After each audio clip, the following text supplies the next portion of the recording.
கடலுக்குள் மீன் பிடிக்க போன தன்னோட கணவன் திரும்பி வருவானா அப்படின்ற ஏக்கத்துல இருக்க மனைவி பாடக்கூடிய பாடல் தான் இது. பறவை ஒன்று கரையில் நின்று கண்ணீரில் கடல் நீரை நனைக்குதே.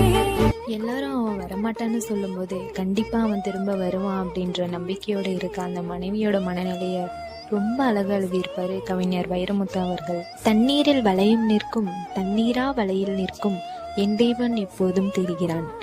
என்னுடைய தேவன் என் கணவன், அவன் என்னைக்கும் என்னை விட்டு பிரிஞ்சு போக மாட்டான் அப்படின்னு சொல்றா. காற்றுக்கு தமிழும் தெரியும், கண்ணாளன் திசையும் தெரியும், கட்டாயம் துன்பம் சொல்லும் மறைக்கிறான்.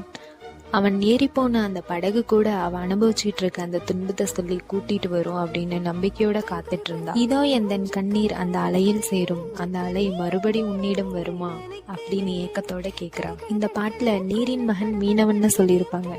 நீரின் மகன் எந்தன் காதலன், நீரின் கருணையில் வாழுவான், இன்று நாளைக்குள் மீளுவான், எனது பெண்மையை ஆளுவான். என்னை மீண்டும் தீண்டும் போது காதல் தேவன் இருமுறைகள் முதலிரவு பெறுவான் அப்படின்னு எழுதியிருப்பாங்க.